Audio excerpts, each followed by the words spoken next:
Today on the show, we have a fantastic interview with Mr. Mike Perna of Inroads Ministries and how he recommends churches to get involved with gaming. Plus, I announced the winner of last week's giveaway and what the giveaway for this week is. We'll get to all of that right after this.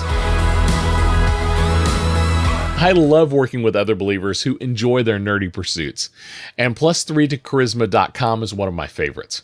Producing top quality and affordable tabletop gaming supplies, owned and operated by a great Christian couple, they believe everyone should have the opportunity to have an epic gaming experience, because everyone needs a charisma boost. Check them out at plus3tocharisma.com. Christian Nerds Unite and Plus3 to Charisma are partnering together on a special giveaway, so stick around for the end of the show to hear how to enter. Now, back to the show.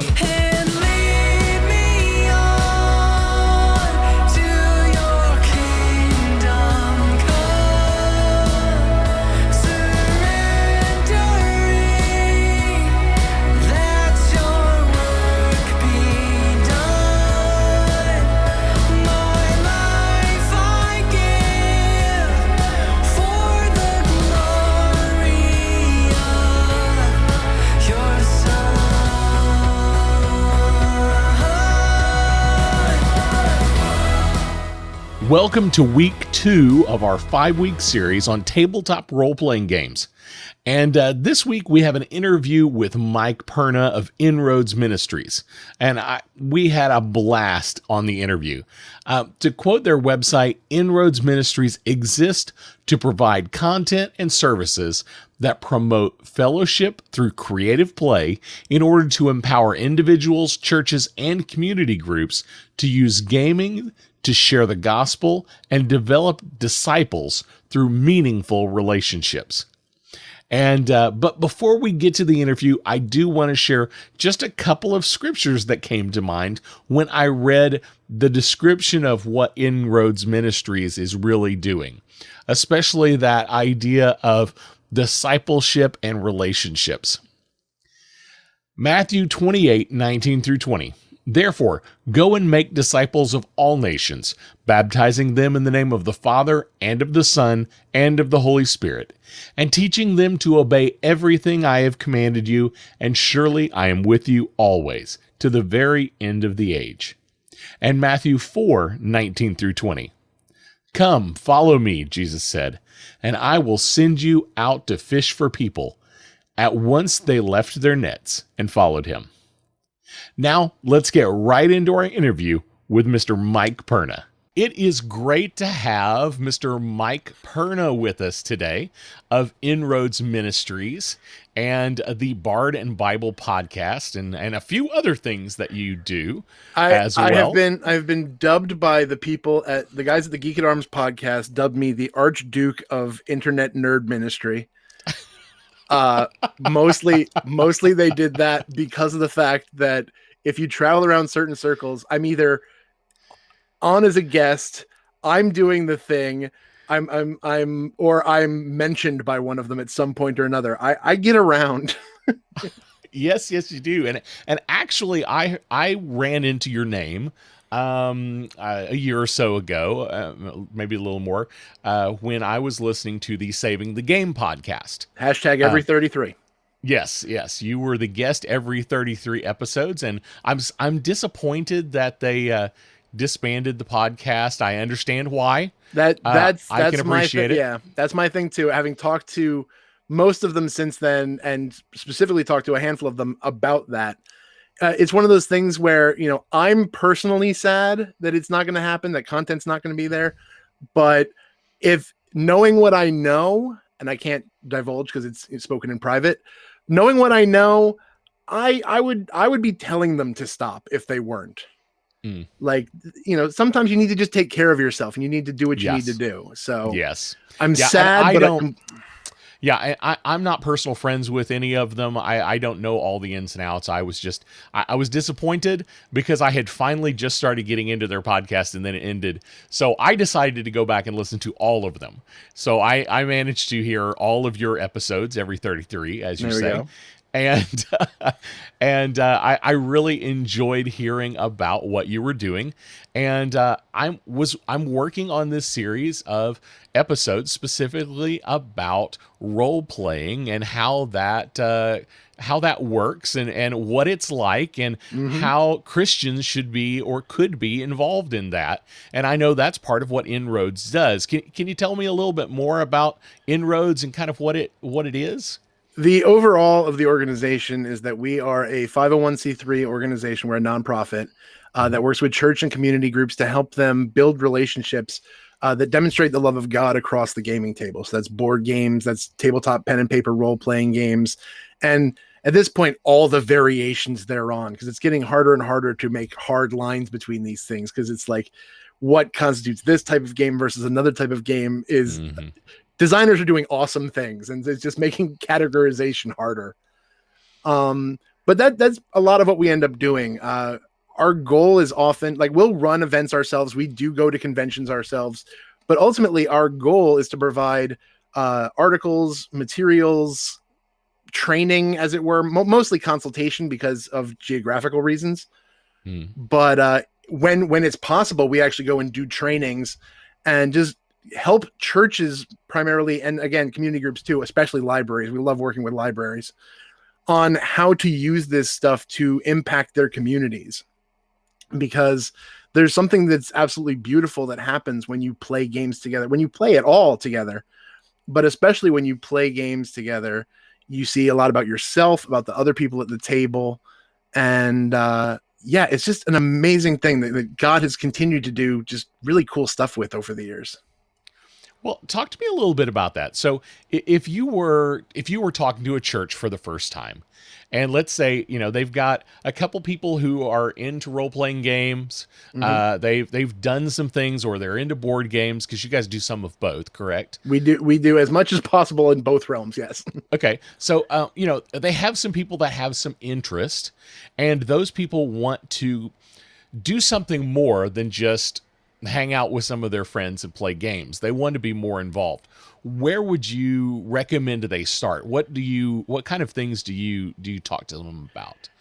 The first thing I always do is I always ask what their intention is, because what their intention is will literally direct the things that they do.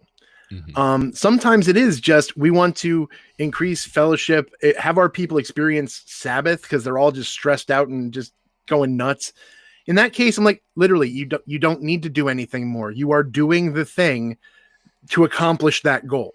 Just go play some Just games. go play. You're fine. You don't need to have any kind of check mark that says you're officially doing good work. You're doing good work. Go have fun. But there's also the concept of, do they want to have this be kind of an outreach, a relationship outreach kind of thing? And in that regard, a lot of it ends up being like things like we espouse what we call the no preaching rule, which is really fun when people who are like, how do you share Jesus with people? Like, oh, the no preaching rule is the primary way we do that. Really get some weird looks.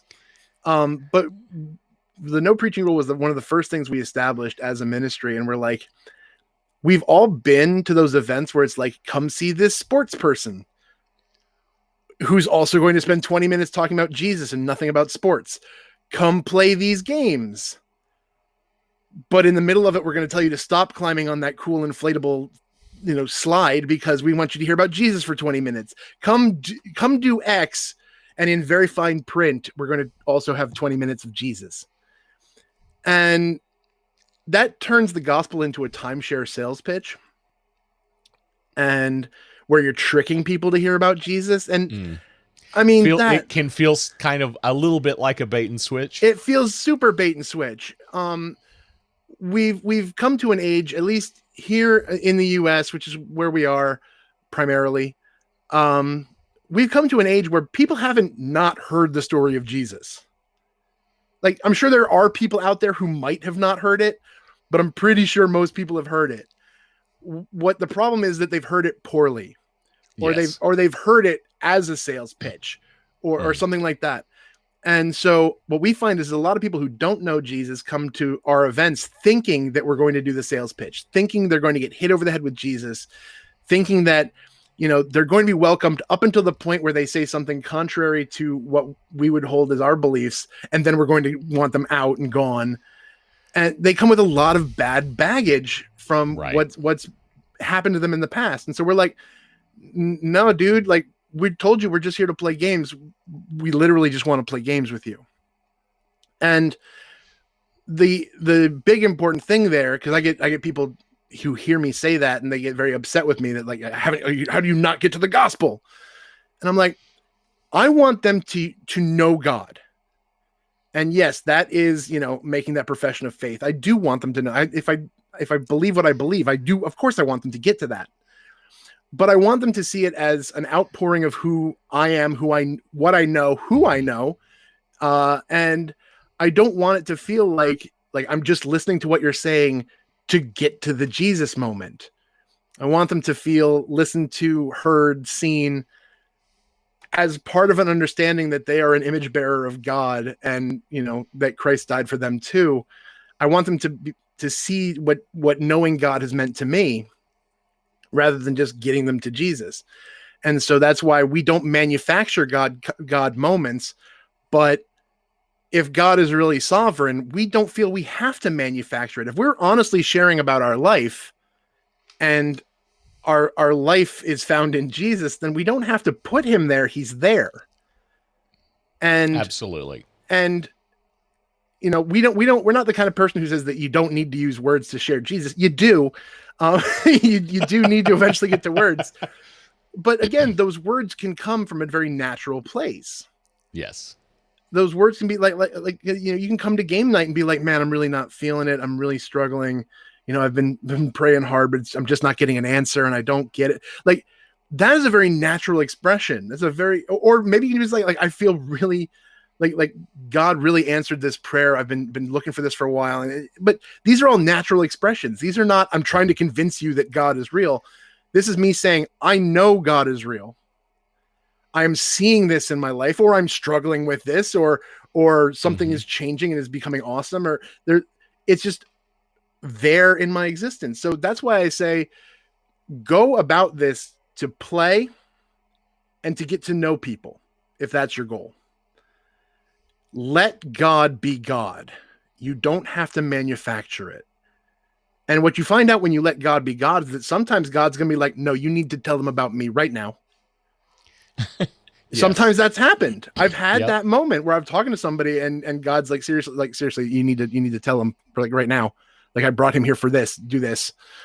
But most of the time what I found is that it's something that you have to be willing to put in the time to demonstrate, to really care about them. And the thing that is the hardest part when you're doing the evangelism focus is you have to be willing to care about them, whether they come to Christ or not.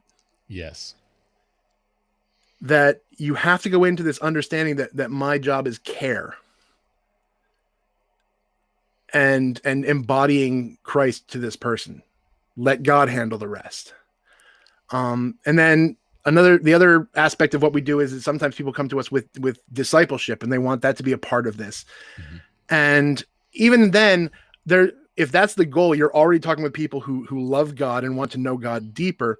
So you can be a little more upfront, because the intentionality there is that everybody knows that's why you're there. That's why you're there. And so even in that case, I try to like dial it back. I go, don't try to blend that. Don't try to like manufacture the lesson in your role play session. Like, don't get me wrong. I steal from Bible stories all the time for plot hooks. I definitely have morality as part of the discussion of my role play, but I don't manufacture that. I do that not to get a lesson. I do that because I think the story is fascinating. It plays off of the characters involved. It gets people thinking and talking. That's why I do it. Not to frame the lesson that's going to happen. Yeah, this is actually something in preaching that I always recommend. It's like we don't manufacture the situation to match your premise. Mm-hmm. Find something in your life that has happened, right, that actually fits. Right. Don't borrow other people's stories. Well, yeah, and even if you do, make sure that it comes from a place. Like, not don't just steal a story because it's a good story that fits the point.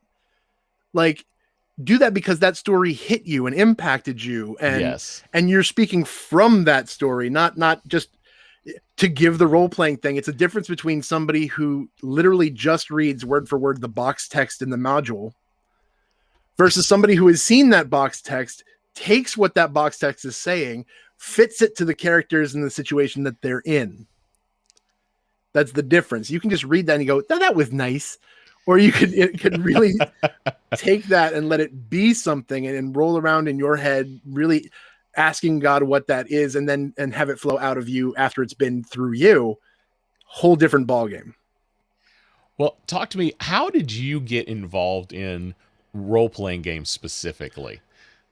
I started out with role playing as a teenager, but like many teenagers who start role playing, I wasn't good at it.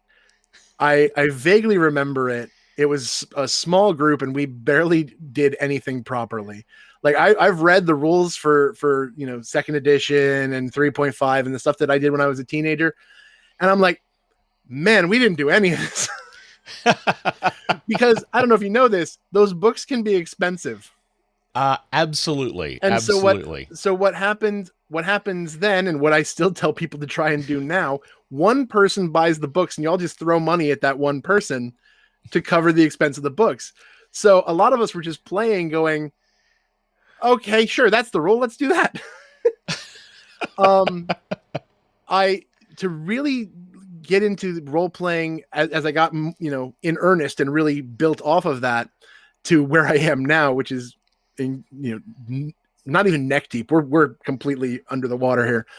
That happened after I got done with seminary, and I came home. Okay. And a buddy of mine was like, "Hey, we need a fourth for a D&D game that we want to play.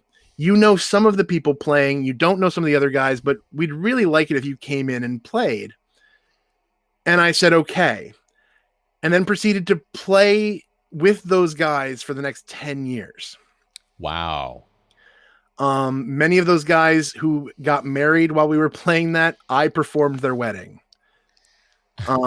Like not, I would like to say that a lot of them are like not people of faith would be an understatement. But like all of them knew that if they had like a deep question about God or faith, or they just knew they needed somebody to talk to, they all knew they could come to me by the time we were done. Because we spent like once a month, we hung out on Saturday for like 8 hours, rolling dice, even though it was 4th edition, which is probably my least favorite edition of D&D. we were still like, we were having an amazing time together playing these games and being silly together. And 10 years, you hang out with somebody for 10 years. That's not a small amount of time. And you get to learn so much about each other. And you're literally watching each other grow too. I'm not the same person I was when I first came out of seminary.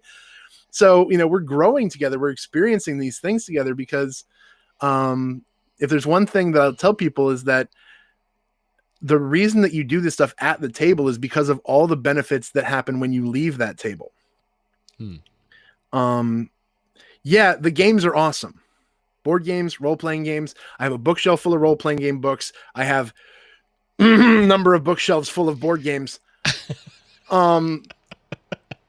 They're awesome. I love them. I could spend long stretches of time explaining why I like each one, why I like one better than the other, what I wish they would have done with it. I could do for days. But ultimately, it's the people that you're playing with that make the games awesome. The games themselves are just cardboard and paper. It's the game. It's the people that you're playing. It's the experience of playing them. Now, I know there are lots of different games out there. There's lots of different game mechanics, lots of different systems. Oh, yeah. And a lot of games are built on top of some other system. Do you think there is one or two systems or game mechanics that you think bring people closer together community-wise than some of the others, maybe? I know, because I know some systems are much more crunchy. Oh yeah. They're really heavy, and then there are these systems that are like super light that have Right. almost no rules at all. And there's a paradigm in between those. Yes, and yeah, insane amounts of different things in between. Do you think is one that comes to your mind that you think, this one really helps people connect relationally better than some of the others? I have an opinion about that. I can't speak with any kind of experience because of the fact that, and this is something that frustrates some people when I talk to them about this, and it's why I say that I do consulting and I ask a lot of questions when people want to do this. It's because I don't know of one that fit. I can't say there's a blanket. This is what works. This is the best thing you do, because it all depends on the people that you're playing with, what they want, what they're expecting. Because like, if I'm going with a whole bunch, if I roll into a room and they're like, this is a room full of engineers and mathematicians, D&D and Pathfinder it is, because they love, they want to have that crunch, like, oh, I can do this, and if I take this feat and do this, and here's this other splat book that I can, if you let me bring this in, that lets me do this. Like, people who want to do that crunch, yes, you dive into that crunch, you give them what they're going to connect with. There are some people who are like, I just want to reenact the Lord of the Rings with my buddies on the weekend. Don't give them something that is super mathy. Or if you want to, if they come in saying, I want to play D&D because D&D is the Kleenex of role-playing games, do not feel bad about like let's not talk about grapple rules. We're not caring about that, because even people who play this game for years don't know how to do grapple correctly. Just, there's no set mechanic that's going to be like, this is how you need to step forward, because it just comes from talking to the people who want to play and what they want to get out of it. I'll say things like, do you want to be superheroes, either in the literal or figurative sense? Like, you want to roll up and take your axe and decapitate a dragon? Okay, we're going to do this system. Do you want to have intense conversations with your players and NPCs and do intrigue and whatever? Let's not do that math one, because that math one is just going to get in the way of you doing that. If that's your priority, let's do this system, because this system focuses more on that. It all comes down to what you're looking for. If you want my opinion, I am an avid proponent of what's called the Cypher system from Monty Cook Games, because I think they do a really good job of splitting the difference. There is math, there is crunch, but like, you don't need a fistful of dice. You need a D20. The person running the game doesn't roll. It's an amazing blessing for somebody who loves improv gaming but is really bad at it, because you don't need a stat block. You just be like, okay, you need to beat a 15. Like, that's it's amazing. So like, I like what they've done as far as mechanics wise, because again, it splits the difference. It has a little bit of crunch for the people who want to do the math, and the people who don't want to do the math just know they need to beat a 15. You're fine. Or beat a 10 or beat a whatever. So it does a good job of that. It all breaks down to, what do your people want to accomplish, or what do they want to experience is a better word, in this game. Gotcha. Well, you said something interesting just now. You mentioned improv gaming. Yes. I have listeners from around the world, literally, and all sorts of different, followings, what they're into. So I'm sure some of them are role players, and probably some of them aren't. When you say improv role playing games, what do you mean there? It all depends on how much work the person running the game did before they sat down at that table. There are some people who will come in with like, and trust me, if you've ever watched Critical Role or anything that shows up on the internet in an actual play, where they have these the actual plays on YouTube, yeah, where they have these elaborate like terrain setups, and everybody has a mini, and they make sure they have everything for them. There was a lot of setup going into that session. Now, granted, that person will still have to do some improv improvisational stuff, because players are players and players are agents of chaos. But yes, they are. if you want things to go the way you want them to go, write a book, don't play a game. Because players will no matter how much you think you've prepared, the players will find that one thing you didn't think of. Yeah, a couple of weeks ago, I'm pretty sure the guy in charge of my game wasn't really prepared for me just to yank somebody off the boat as I was getting on. Yeah. So that kind of action, when the player looks at you and says, I want to do this. Now, as the dungeon master, game master, whatever term you use for the person running the game, you have the authority to just say, that doesn't happen, move on. But that's not fun. Like that, you want people to come up with these ludicrous, crazy things. Yes. And so in that, you have to improv that. You're improvising. You did not plan for this to occur. And so suddenly you're like, okay, so now we're doing this other thing. And so now all of a sudden your head is filled with, what does this look like? Like, what did I plan for over here that now suddenly is over here? Who, this character, they just killed this character, and this character was going to lead them on a 3-session arc. Now who's the person who's going to fill that role? Like who can we bring in now? Because they just killed that guy. So, and it all comes down to what degree you're doing that. And, some people are super planners. They hate improv and will straight up tell you, I didn't plan on you to do that. You need to give me a minute to restructure. Then there are other people who go the almost exact opposite way, where they have story beats and nothing else. They have nothing written down as far as characters. There's a podcast that I love. It's not the most family friendly, trust me, but if you don't mind that, Fear the Boot. They've been doing this for ages. Familiar with them, yes. Yeah, Fear the Boot. One of the guys on there, Chad is infamous for just being an incredibly improvisational GM, to the point where he'll look at his players and go, what was the name of that guy again?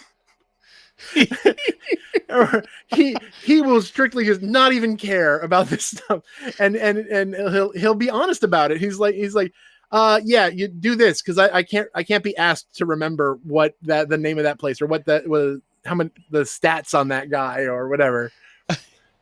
Did you have that weapon last time? I don't care. Sure, you have it now. Whatever. So, and you have everybody in between there, and that's okay, right? And that's fine. Again, it comes down to what the players at that table want. Like, if you want a super structured, point A to point B to point C, I want to know about point Q that you've hidden under here. If you want that, and you come up with somebody who's improvising this on the fly, that's going to infuriate you. But likewise, there are times when people are the GM's flipping through notes to get to that the important piece of information that they're giving you, and everyone's like, "Man, we're just sitting here. Why can't we just play?" And so again, it all comes down to what people are expecting. Great. Well, if you ran into, let's say 4 people came up to you and said, we've never role played before. Mm-hmm. We've never even looked at a role-playing rule book before, but we want to do something. Is there some place you would point them to first? One of the first questions I've asked people lately, because of the fact that actual plays are not only becoming a thing that exists, but people care about them. Again, I literally have on my phone right now the final episode of campaign 2 for Critical Role. It's a 7-hour session. I can't wait to listen to it. So more and more people know, again, D&D is the Kleenex of role-playing games. They're like, oh, we want to play D&D. We want to try this. I go, do you want to play D&D, or do you just want to try role-playing? And the reason I do that is because D&D, let's face it, like a lot of us grew up on it. It's intense for somebody who goes from nothing to role-playing. Like, it's a lot of math. It's a lot of weirdness. It's a lot of, figuring stuff out and what can I do, what can't I do. Yeah, so I'm actually just now getting into D&D, Dungeons and Dragons, Mhm. because I grew up on Champions, and which is a superhero role-playing game, and Mhm. the Robotech role-playing game, which is based on a cartoon, a sci-fi cartoon. And then in college I did GURPS, which was kind of this generic weird role-playing game that you could pretty much Well, take yeah, anywhere. GURPS literally stands for generic role playing system. Yeah. So I mean, yeah. So I'll ask, like, do you want the D&D experience? Because if you want the D&D experience, I'll roll that for you. Like we'll talk about that. We'll have a session where we do nothing but talk about what your characters are like, because you're gonna want that. Because if you're Mhm. going in blind, you're gonna make terrible characters. Yes. That may or may not want to kill each other. I always love it when you play with new role players and they're like, I'm going to roll a paladin. I'm going to roll a necromancer. Oh boy. Detect evil. Wait, why does it keep pointing at him? Can we talk about Bob your zombie and how I'm not comfortable with him being here? I picked a when I do smite undead, I don't want to get your guy. So like we'll do all that. I'll gladly work with somebody and go through all that stuff. But honestly, there are times when I've gone so far down where I'll be like, do you want to just get your foot in? Like, do you not need a campaign or anything? You just want to get your foot in role playing. I'm like, yeah. I'm like, here's a die. Let's tell a story together. And there won't be a system. There won't be anything. It's literally roll a die, beat this number. I want to do this thing. Roll a die, beat this number. And like, because a lot of people are, can be intimidated with all that stuff. But when you realize that most of this is just collective, collaborative storytelling, like all the other stuff is set dressing for the collaborative storytelling. And so, it's why one of the more interesting systems that I like to bring some new role players to is Fantasy Flight created the End of the World series. And character creation in that is you are playing yourselves. The whole concept of that system is you all came to game night just in time for the apocalypse of the month to show up. And so I have the Wrath of God one where it's basically it's Ragnarok. It's every legend of Norse mythology, the end of the world is happening outside right now. And so like character creation there's some fun stuff to do the math, but there's also like your inventory is what do you have in your pockets? Which is also fun because if I do that to somebody, I try not to tell them that that's what the case is, because then you show up and guys have like the combat knife and make sure their phone is at 100%, because yes, when you roll up with your phone is at like 20% battery, your phone in the game has 20% battery. So they'll like charge everything up. I happen to have brought my first aid kit in case anybody. I'm like,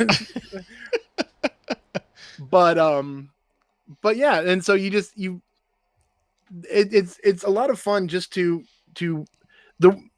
recently I've been talking with a handful of people who've been doing role-playing games for a long time, and the advice that pretty much all of us give is pick one. No matter what system you want, no matter what setting you're looking for, pick one, because it's gonna be confusing. Like I've been role-playing since I was 16. I get a new system, I'm still confused, because I don't know all the rules and I don't understand how to do it. So that's why most of my setting books are all from the same setting. They're all from the same system, I mean, because I know that system. Yeah. Like I'll tell you, I said earlier that I love the Cypher system. The Cypher system, I have 5 books for the Cypher system, all just setting books, because I know that system and I like that system. I also have D&D because people just expect D&D. I also like D&D, but like it comes down to just picking one and just doing it and figuring it out and whatever. Like Star Wars is a big one that people are like. There's like 3 or 4 different available Star Wars role playing games out there. So I'm just like, even if you want Star Wars, you have to just end up picking one. Yes. I have a really old one somewhere around my house. Probably West End Star Wars. I think it is West End. Yeah. If it's the old one, probably. Yeah. But yeah, you just pick one and get it and play around with it and mess around. If you try to figure out like all the ins and outs and what's the best and everything, you're just going to get lost in the weeds and you're never going to actually play. So you just pick one and you can get your buddies who also want and just pick one.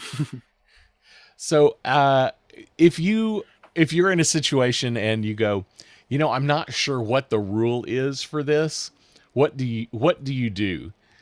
Do you spend 15 minutes looking it up? What do you do? To be fair, sometimes I will get a book if I know exactly where to look it up. Like if I know it's in this section, it's a couple pages into this section, give me a sec, then I will.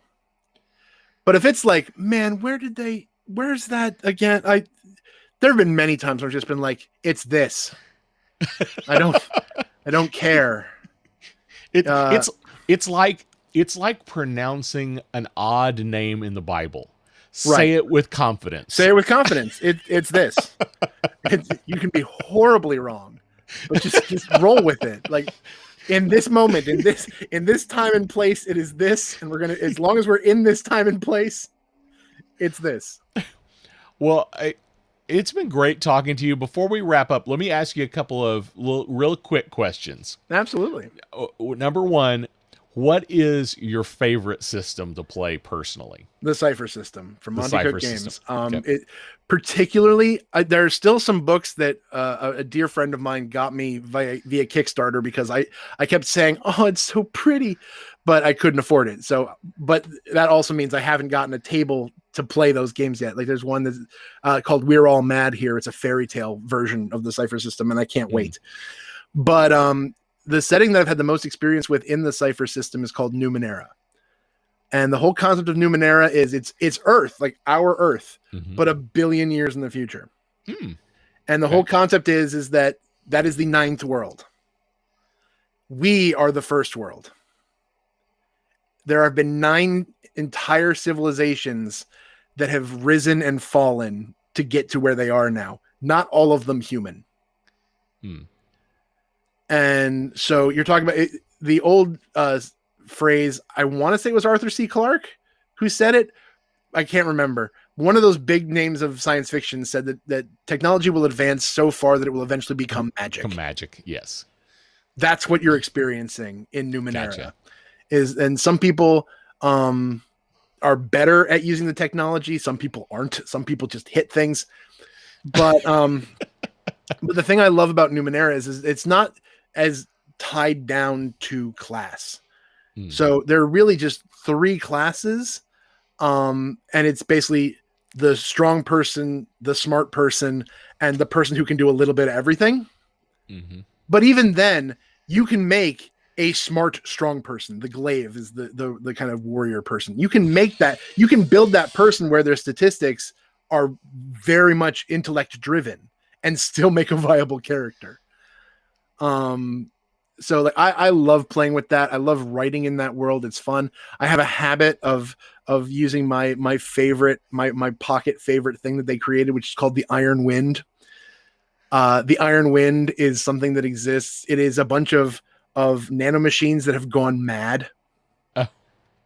And they literally just go around the plains rewriting the genetic code of anything they pass. Nice. And so I love playing with the Iron Wind. I love just over the top, crazy technological stuff. I love just everything about the world. I love the idea. I've actually toyed with it. I haven't gotten it to table yet, but I toyed with the idea of rolling a character, and it would take the right group. But because it is actual Earth, just super far down the timeline, I wanted to have kind of like a Josiah moment where somebody discovers the Bible. But it's this, instead of it being like a book, it's like a piece of tech, and it's in a language that they don't know. But so they're like they have this side thing, like part of the thing is to parse the words and understand what's going on in it. Because again, I like the idea of being able to play with new tech and rediscovered old tech, and the idea of it's Earth, but it's so drastically different over time. And for me personally, I just love the idea of playing with the sovereignty of God in a world that really doesn't know that he's there, because the whole idea is that when you're that far along the timeline, like, people don't even begin to know what the world was like that far back. So, but yeah, as far as my favorite, definitely. I can definitely tell. What is your least favorite system that you have played? My least favorite system that I've played, I'm going to get killed. I'm going to have to, get a bodyguard. If you take D&D in its entirety and not break it, 4th edition, I don't like anything about 4th edition D&D. Not because it's bad. I want to be very clear to clarify that. Not because it's bad. It's not what I want D&D to be. If you I want to go and kill the dragon, 4th edition is great, because it's a much more tactical, let's spend 3 hours doing a combat game. I'm like, I want to tell the elaborate story of my people. D&D 4th edition was awful. there's this much of this book, of the 4th edition book, that was dedicated to like interactions and social stuff and setting. About that much of the book was about how you hit things. So if you don't lump all of D&D together, 4th edition hurt me. If you do just take all of D&D is not my least favorite. That would be Pathfinder. Yes, you often need a bodyguard for some people. Often referred to as Math Grinder. And again, none of this is about how bad of a system it is. Yeah. It is about, what does this system do for you? It's not the system for you. It is not the system for me. That's why I joke about I'm going to get killed. Like, lots of people love Pathfinder, especially because they're just coming out with a new version coming, like 2.0 coming out soon. But I went into that because it was what my boy Jeff was playing, and I rolled in and I'm like, this is, I see the arguments that people make, that having all these, fine grain rules of this plus this and do this, it gives you a level of customization that a lot of other systems will not let you do. And if that's your jam, that is awesome. I would be like, I want to do this. And I would have to spend 8 minutes looking over my stat block, even though I just did something similar last turn, looking it over. How many dice do I roll for this? What are my bonuses in this situation? Do I get this bonus or this bonus? I just didn't care. I was like, I'm so thankful that the game of Pathfinder I played was a play by post, which means that we were on a forum and you would write everything out, because that at least let me do what I do. Because if I was doing that at a table and I was just going like, I do this, that experience would have been terrible for everyone. Because I literally, I lost track of the number of times I messaged Jeff and I'm like, dude, here's my stat sheet. Tell me how many dice do I roll for this? What is my bonus? Is this a crit? I think it's a crit. And what do I do? I lost track. I am not a numbers guy. I'm not a min-maxer. I don't crunch. I avoid crunch. And that was an awful experience for me. Okay, so another question is there a kind of weird and out there game mechanic or system that you have at least, maybe you haven't played it, but you know about it, that you're like, this is just one of the weirdest things and people should at least know about it? Weird is a very subjective term. Well, I'm thinking I know like Fear uses a Jenga tower instead of dice as a mechanic. Bringing up games like Dread and what was the other one? There's a couple of them that use a Jenga tower. Yeah. And that one's great. When you roll up to somebody who only has a very limited role-playing experience, and then you drop that Jenga tower in the middle of the table, that is a sight to behold. They're like, what is this, and what does it have to do with our game? For those who might not be initiated in that wonderful game, it's often just a one-shot game. You're not playing like a year's worth of Dread. You're basically in a horror movie. And instead of rolling a die, you'll say, I want to do this. And the person running the game will tell you, okay, that's a 1 pull, 2 pull, or even 3 pull move you just made. You have to pull from the Jenga tower successfully that many times for your action to go through. By the time you're done, it's not a question of if someone's going to die. It's when, just when and how bad. Because at some point, no matter where you are, no matter what action you're trying to do, if you try to make a pull and that tower goes down, somebody died. Something truly horrifically terrible just happened. So I love that. There are some that just I don't know, like everything's if you're only expecting dice to be rolled, then there's lots of amazing stuff out there. I enjoy there's a game called Reflection, and which is great. It's only a two-player GM-less role-playing game, and you are basically and like each person is playing one member of this they're either family or dear friends, and you are reenacting how they went from being close to betraying each other to the moment before they have a duel to the death. And how you play that game out determines how many dice you roll at the end of the game to determine who lives and who dies. Wow. So the only dice you roll is at the end to determine who won. And I've had some truly amazing experiences with that game because of the fact that to not go too into the weeds of it, if you just you have goals that you're trying to accomplish in these scenes. If you succeed, you get dice. If you don't succeed, if you don't accomplish it within the scene, and it's all honor system, you're playing together, you get what's called hatred dice. As in, you have a growing hatred of it. This is not just personal, or this isn't just, business of betrayal. You honestly hate this person for what they've done. At the end of the game, you can choose to roll just your normal dice, or you can roll hatred dice, which gives you more dice to pull from, but may give you a lesser result because you are just pure hatred running through you.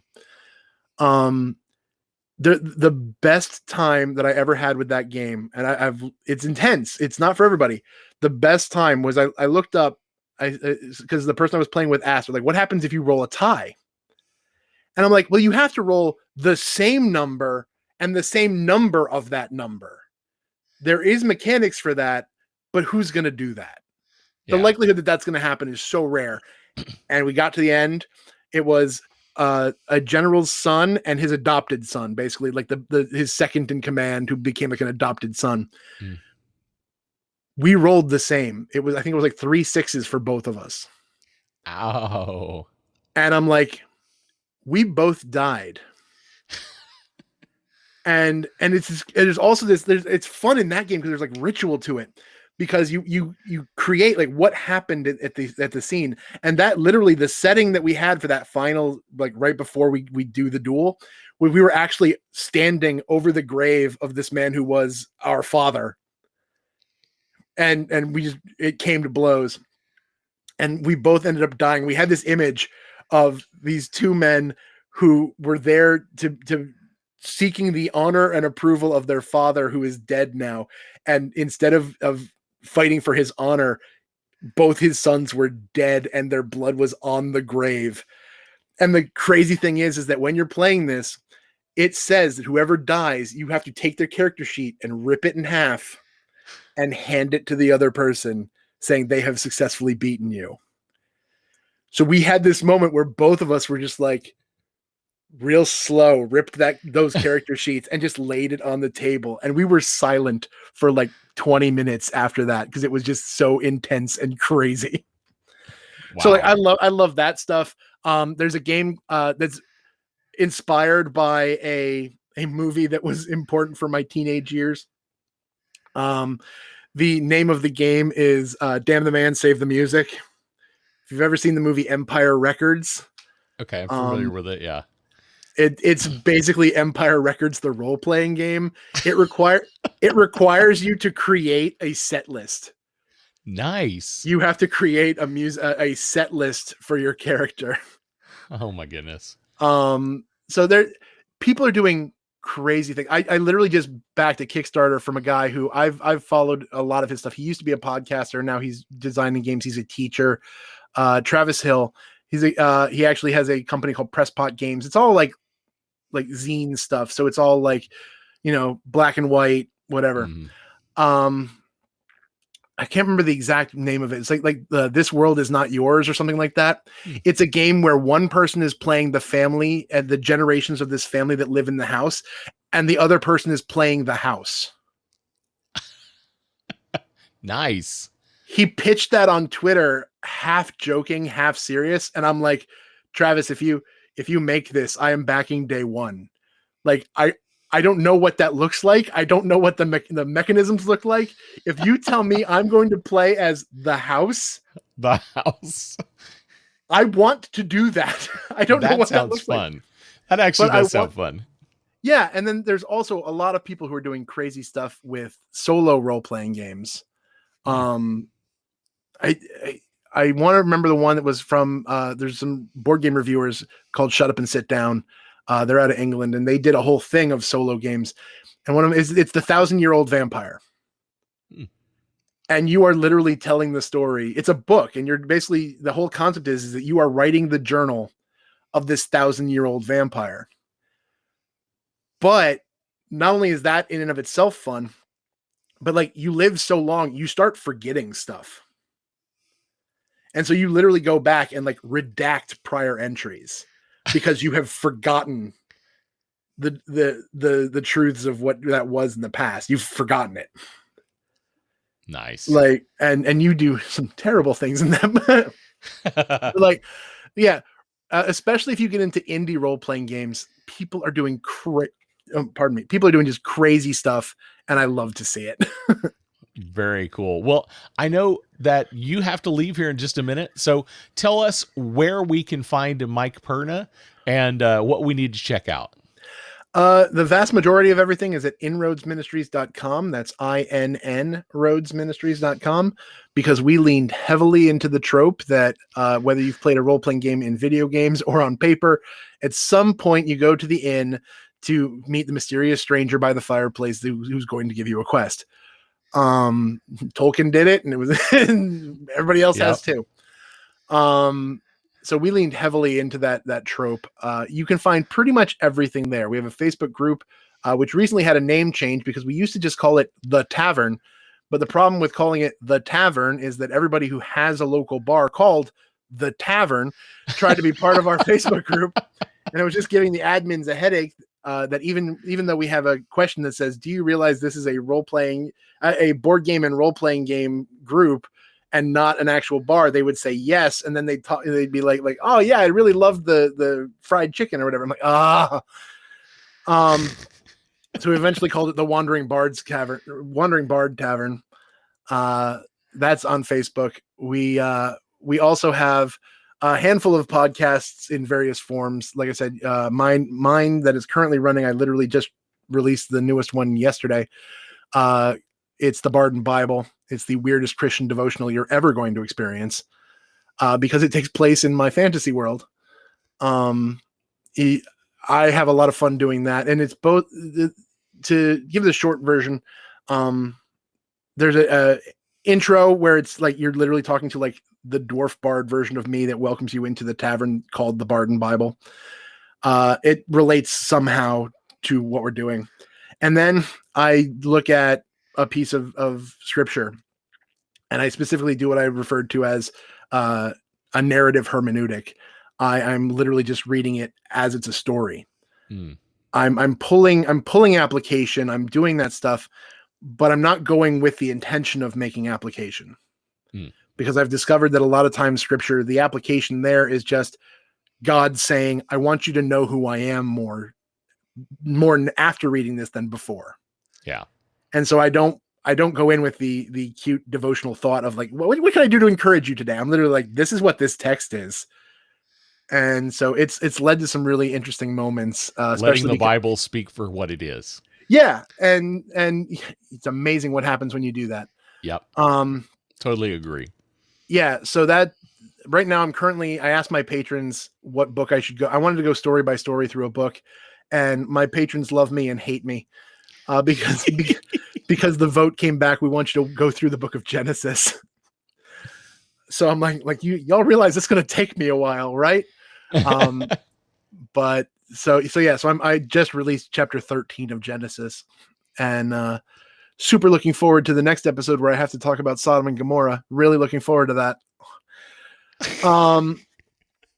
But that's a fun time. I also mix in some other stuff. There's things called the Bard Project, which is biblical articulation read deliberately, where I read stuff that isn't necessarily from the Bible, but I read it with the appreciation for what it is. Like the first one I did for that was the ending monologue from The Great Dictator. There's some of that. I haven't had time to do a lot of those lately, but there's a handful of them available. I have a growing number, as in I have 2, because they take a long time to put together. What I call parables, which is, like I said, this takes place in my fictional world. When I started this project, it was, I didn't intend on doing this fictional world, but it kind of happened organically. It went from, I want to do a devotional podcast, to, hey, this is a cute framing device where I welcome you into a tavern, to I now have documents about the cosmology of the 9 realms and the history of them, all the different races that are involved. I have all of that. And so I literally rewrite Bible stories in my world. So the Good Samaritan became the Good Orc, and that sort of thing. And I have a ton of fun with it. I get a full voice cast. I recruit some people, and we do a full cast dramatic reading. They're a ton of fun. I wish I could do more of them. And then the other podcast, which I've only resigned to the end here because it's kind of been on extended hiatus due to COVID related shenanigans. Imagine that. It's like that has some kind of big impact on the world. I can't imagine. Yeah. So it's called Game Store Profits. Yes. Hopefully we're going to be gearing up to start that up again soon, as some things have changed in my existence, at least temporarily. Hopefully Daniel and I can get back to the mic soon. But even if we don't, there are about 230 episodes in the back catalog of us talking about games and God and how they kind of overlap. And you can definitely experience the look of a podcast, because if you listen to episode 1, and then you listen to the episodes that happen after that, you'll see as we become more confident, our gear becomes better. And all the things that happen after a podcast has been around for a significant amount of time. Well, Mike, it has been great having you. I know you have to run. Definitely check out inroadsministries.com, and that's inroadsministries.com. Mike, once again, thank you so much for being on the show. You had me come talk about games and Jesus. I mean, these are 2 of my favorite things. So, I mean, I'm happy to do it. Absolutely. It was great talking to Mike about how he and Inroads Ministries are impacting people with the gospel through the use of role-playing games. I put links to Inroads Ministries sites down in the show notes, so go check those out. And I've also included some other links about role-playing games, some resources and products that you might be interested in. Definitely go check out the show notes. Now it's time to announce our winner for this past week's +3 to charisma.com winner, and to talk about this week's giveaway. Each week, our sponsor, Plus 3 to Charisma, will have a special prize for one lucky winner. To enter, go to plus3tocharisma.com/plus3 giveaway. Winners will be chosen at random on Sunday afternoons at 2 p.m. Pacific time from that week's entries and will only be announced on the podcast. So don't forget to listen in each week to see if you won. And the final week, we will have our grand prize chosen from all the week's entries. No purchase necessary, must be 12 years or older to enter, void where prohibited. The giveaway is not sponsored or affiliated with Facebook or Instagram in any way. And the winner of the mini dice care package is, the drum roll, Jason Gant. Jason, to claim your prize, please send an email to the email address you're going to see on the screen right now, plus3tocharisma@gmail.com. That's plus3tocharisma@gmail.com. To claim your prize, email them and use the email that you used to enter the contest. Put CNU podcast winner in the subject line and include all your contact information and your shipping address. This week, plus3tocharisma.com is giving away a special leather refillable journal in reddish brown brandy color and a set of 7 acrylic polyhedral dice. The journal and wrap are all handcrafted from genuine bovine leather. It can hold up to 3 A5 inserts, which can be replaced with new ones when it's filled. It's a great place to keep notes on all your gaming adventures or your special prayer time journaling. The set of 7 acrylic polyhedral 16mm dice are in solid mint green color with white numbers. And we all know great dice are a must for any gamer. So go enter at plus3tocharisma.com/plus3 giveaway and we'll announce the winner on the podcast next week. Well, that's all I have for you today. Don't forget to like, subscribe, follow, click all those buttons, you know. And you can find all of our social links, our online store, as well as links to our YouTube channel at ChristianNerdsUnite.com. And while you're there, click on the support tab and check out our Patreon. We would love to have you as a supporter. Before you go, I want to leave you with this one last scripture. 2 Corinthians 13:11-14. Finally, brothers and sisters, rejoice. Strive for full restoration, encourage one another, be of one mind, live in peace. And the God of love and peace will be with you. Greet one another with a holy kiss. All God's people here send their greetings. May the grace of the Lord Jesus Christ and the love of God and the fellowship of the Holy Spirit be with you all. We'll see you next week.